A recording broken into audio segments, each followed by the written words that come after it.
ಕಪ್ಪಗಿರೋರು ಬೆಳ್ಳಕ್ಕಾಗಬೇಕು ಅಂತೇಳಿ ಯಾರಿಗೆ ತಾನೇ ಆಸೆ ಇರಲ್ಲ. ಆ ರೀತಿ ಆಸೆ ನಿಮಗೇನಾದರೂ ಇದ್ದರೆ ಬರೀ ಹೊರಗಡೆ ಕ್ರೀಮು ಪೌಡರ್ನ ಹಾಕ್ಕೊಳ್ಳೋದಲ್ಲ, ಅದು ಇದು ಅಂತೇಳಿ ಕೆಮಿಕಲ್ ಹಚ್ಚೋದಲ್ಲ, ಪಾರ್ಲರ್ಗೆ ಹೋಗೋದಲ್ಲ. ಈ ಒಂದು ಸಿಂಪಲ್ ಟಿಪ್ಪನ್ನು ಟ್ರೈ ಮಾಡಿ ನೋಡಿ.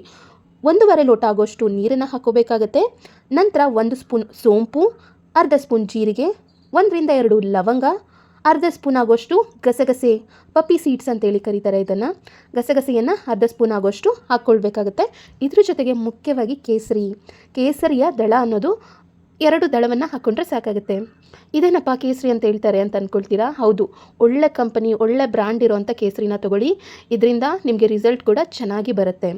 ನಾವಿಲ್ಲಿ ಬಳಸಿರೋವಂಥದ್ದು ಸೋಂಪು ಜೀರಿಗೆ. ಇದು ದೇಹದಲ್ಲಿ ಇರೋವಂಥ ಅನಗತ್ಯವಾದ ಒಂದು ವಿಷಕಾರಿ ಅಂಶಗಳನ್ನು ದೇಹದಿಂದ ಹೊರಗಡೆ ಹಾಕೋದಕ್ಕೆ ತುಂಬಾ ಸಹಾಯಕ ಆಗುತ್ತೆ. ಲವಂಗ, ಗಸಗಸೆ ಇದನ್ನೆಲ್ಲ ಬಳಸೋದ್ರಿಂದ ಜೀರ್ಣಕ್ರಿಯೆ ಅನ್ನೋದು ಹೆಚ್ಚಾಗುತ್ತೆ, ವೃದ್ಧಿಸುತ್ತೆ, ಚರ್ಮ ಅನ್ನೋದು ಕಾಂತಿಯುತವಾಗುತ್ತೆ. ಇದಿಷ್ಟು ಪದಾರ್ಥಗಳನ್ನ ಹಾಕಿದ ಮೇಲೆ ಸ್ಟವನ್ನು ಹಚ್ಚಿ ಸ್ಟವ್ ಮೇಲೆ ಈ ಪಾತ್ರೆಯನ್ನಿಟ್ಟು 10 ನಿಮಿಷಗಳ ಕಾಲ ಚೆನ್ನಾಗಿ ಇದನ್ನು ಕುದಿಸ್ಕೋಬೇಕಾಗುತ್ತೆ. ಬಣ್ಣ ಎಲ್ಲ ನೋಡಿ ಈ ಥರ ಬದಲಾಗುತ್ತೆ. ಇವಾಗ ಸ್ಟವನ್ನು ಆಫ್ ಮಾಡಿ ಇದನ್ನು ಶೋಧಿಸ್ಕೊಳ್ಳೋಣ ಬನ್ನಿ. ನೀವು ಬೇಕಿದ್ರೆ ಹಾಗೇ ಕುಡಿಬೋದು. ಶೋಧಿಸ್ದೆ ಹಾಗೆ ಕುಡಿತೀರಾ ಅಂದರೆ ಹಾಗೇ ಕುಡೀರಿ, ಇಲ್ಲ ಅಂತಂದರೆ ಈ ರೀತಿ ಫಿಲ್ಟರ್ನ ಮಾಡ್ಕೊಳ್ಳಿ.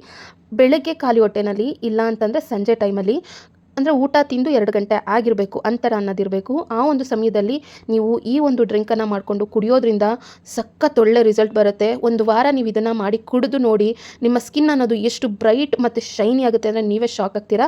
ಹಾಗೆ ಕುಡಿಯೋದಕ್ಕೆ ಕಷ್ಟ ಆಗುತ್ತೆ ಅಂದರೆ ನೀವು ಇದ್ರ ಜೊತೆಗೆ ಸ್ವಲ್ಪ ಜೇನುತುಪ್ಪವನ್ನು ಬೆರೆಸ್ಕೊಂಡು ಕುಡಿಬೋದು, ಇಲ್ಲ ಅಂತಂದರೆ ಚೂರು ಬೆಲ್ಲ ಕೂಡ ಸೇರಿಸಿ ಕುಡಿಬೋದು. ಸಕ್ಕರೆಯನ್ನು ಮಾತ್ರ ಹಾಕೋದಕ್ಕೆ ಅಂತೇಳಿ ಹೋಗಬೇಡಿ, ಸಖತ್ತಾಗಿ ರಿಸಲ್ಟ್ ಬರುತ್ತೆ. ಕಪ್ಪಿರೋರಿಗೆ ಬೆಳ್ಳಕ್ಕಾಗಬೇಕು ಅಂತ ಆಸೆ ಇರುತ್ತೆ. ತುಂಬ ಬೆಳ್ಳಕ್ಕೆ ಅನ್ನೋದಕ್ಕಿಂತ ನಿಮ್ಮ ಬಣ್ಣ ಒಂದು ಶೇಡ್ ಅನ್ನೋದು ಚೇಂಜ್ ಆಗುತ್ತೆ, ಸ್ಕಿನ್ ಅನ್ನೋದು ಗ್ಲೋ ಆಗುತ್ತೆ. ಎಲ್ಲರೂ ಕೇಳ್ತಾರೆ, ಏನು ಮಾಡ್ತಾ ಇದೆಯಾ, ಇಷ್ಟು ಗ್ಲೋಯಿಂಗ್ ಆಗಿದೆ ನಿನ್ನ ಸ್ಕಿನ್ನು, ಇಷ್ಟು ಆರೋಗ್ಯವಾಗಿದೆ. ಯಾಕೆ ಅಂತಂದರೆ ನೀವು ದೇಹದ ಒಳಗಡೆ ಕೂಡ ಇದನ್ನು ಬಳಸೋದ್ರಿಂದ ಹೊರಗಡೆ ನಿಮ್ಮ ಕಾಂತಿ ಅನ್ನೋದು ಚಿಮ್ಮುತ್ತೆ, ಅಷ್ಟು ಚೆನ್ನಾಗಿ ಸ್ಕಿನ್ ಅನ್ನೋದು ಗ್ಲೋ ಆಗುತ್ತೆ.